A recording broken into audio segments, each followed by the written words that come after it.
What's going on, everybody? This is your boy, the Sports Dr. Spock, Mickey Coleman, coming at you with another wrestling video that seems to do well on the Mickey Mike Love podcast, which you can see every Sunday here on YouTube. And don't forget to hit that like and that subscribe button.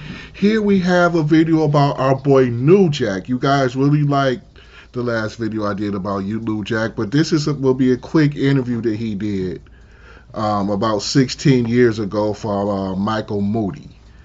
So let's check out what New Jack has to say and let's react to it. What do you think of the pro wrestlers out there that, a lot of them use drugs, but they don't admit it. They don't speak on it openly. Why don't they speak on it openly, and what are they afraid of? Well, Mike, this is a business where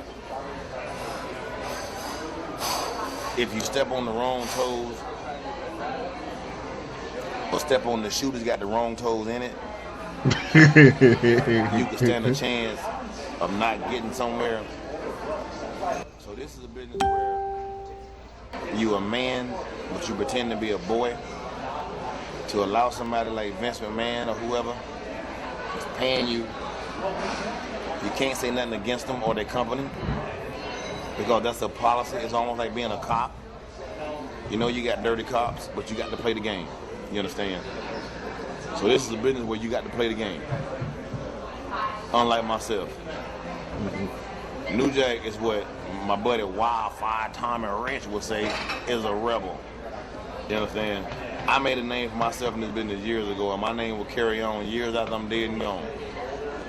He is absolutely right there, because people still talk about New Jack. And you can kind of see why he was never really in WCW or the WWE back then, the WWF, because he wasn't really one to conform to what they would want him to do. I don't think he ever had a problem doing jobs or anything like that, but he's not really willing to play the political game as much as another wrestler would. He's going to say what he wants to say. He's going to have, he's going to want more creative control than what they would probably want to give him. But let's continue on. Go ahead, Jack. If I see it and it's wrong, if you ask me about it, I'll speak about it. Are there drugs in this business? Yeah. I don't mean prescription drugs, prescribed drugs. I'm talking about cocaine and marijuana and crack and acid and uppers and downers and in between. It's all in this business. Sounds like a party. And the majority of the cats in the business, they do something. They just won't admit it. Most of the cats in this business know somebody that's doing something, but they won't say nothing about it because they know that if the wrong ears hear it, then they can lose a job. Me, myself, I don't give a fuck. Is it in WWE? Yeah. Was it in ECW? Yeah. WCW? Yeah. Puerto Rico and Japan? Yeah. But they don't want nobody to know. Puerto Rico and Japan. Have I ever You done could go it? there and make some money. Everything I goddamn mentioned. I don't do it as bad as I did, but at once upon a time, I was doing everything. And didn't give a fuck. But it was guys that was working with me that was doing it. And would beg me to not tell they was doing it. You know what I mean? There's a list of them. I done seen everybody in this fucking business almost do something one time or another. You know what I mean? Now, the only company is WWE. Not in this order, but it's WWE, it's TNA, it's IWA, which is in Puerto Rico, and it's everybody else. You understand? And then Japan. If you can't go to neither of the four, then you just ass out. You on the indie circuit, and most of the guys, unlike myself, that's on the indie circuit ain't making no money.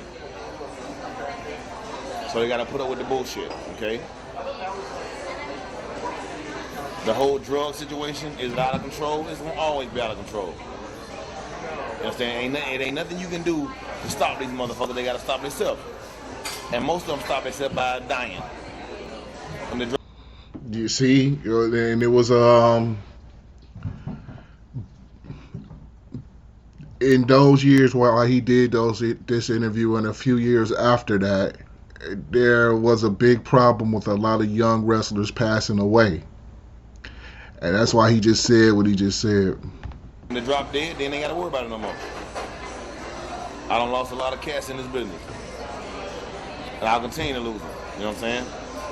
Because drugs is just a part of the entertainment business, period. That's the best I can tell you on that one, Mike. Not just wrestling. You said the entertainment business. As he takes a sip of beer. Or next question. Whatever I shouldn't have asked you that, Mr. Motherfucking Producer. All right, what do you think about unions? And do they need to unionize wrestling so that wrestlers have rights again? Or how does that? What in your opinion? What you mean get rights again? There ain't no such thing as having rights again. They never had rights. Wrestling never had rights, Mike. Unionizing wrestling, I'm gonna tell you what you'll do. You get a bunch of cats together. They want to storm in Vince McMahon's office and say, look, we demand this. And you know what Vince will do?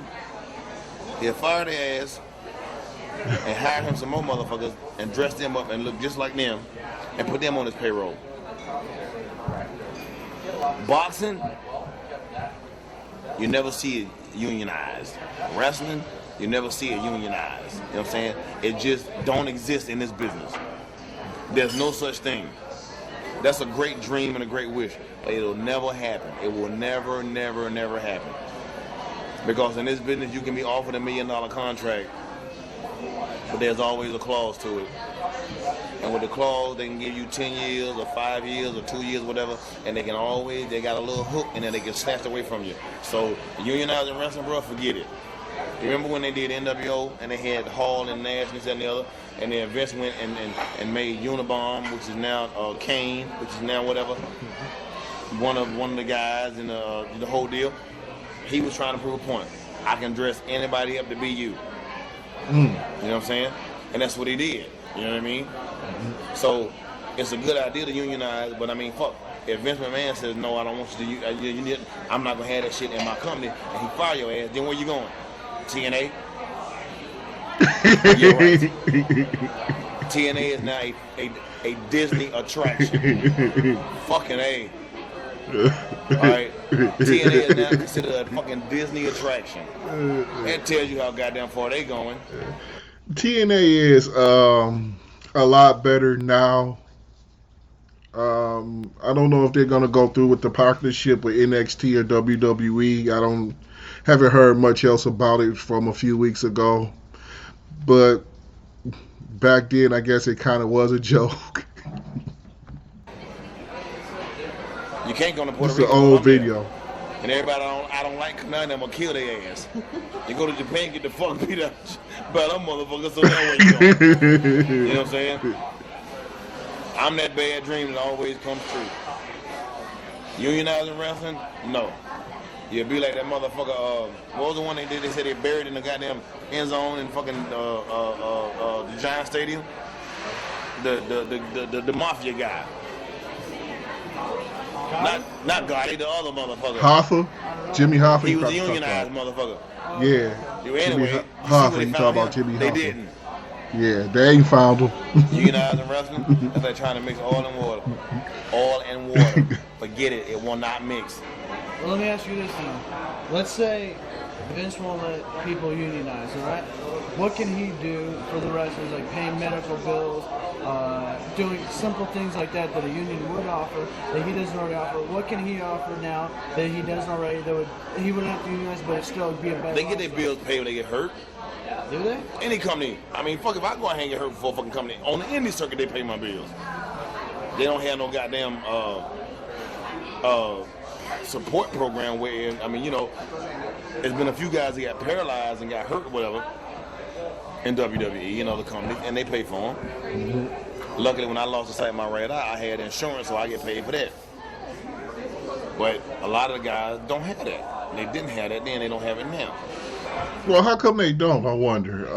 Now he did that when he was in ECW, and I guess he had the type of matches he did. I guess he was smart to have the insurance.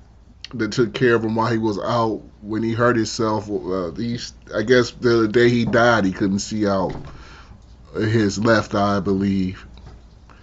So how come if you know a guy in ECW back there who probably wasn't making WWE money was smart enough to get insurance on their own? How come none of the other guys did? Y'all leave that comments, and let's talk about that as a part of this video. Leave your comments on that.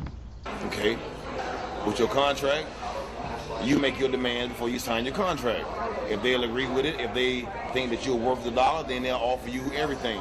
If they don't, then they won't. So you gotta step up to the plate and try to make your own calls. If you ain't worth shit, you just go with the program. You become what they call a utility guy. They make you out of what they want you to be for that moment. And when that's not over anymore, then they'll change your name and they'll make you out of somebody else. Unlike New Jack, I've been New Jack for day one.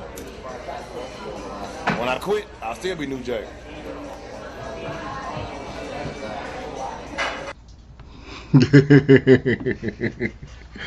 Man, that's another interesting video from New Jack. I'll probably be doing a few more New Jack videos in the upcoming weeks. But y'all don't forget to like, share, subscribe, and let me know what y'all think about this video in the comments. Let's have a discussion about it. And let's keep the discussion going about this. Like I said, this is your boy, the Sports Doc Spock from Sports Doc Spock Radio on the Mick and Mike Love podcast. Once again, don't forget to subscribe, and we'll see you guys on Sundays. I am out.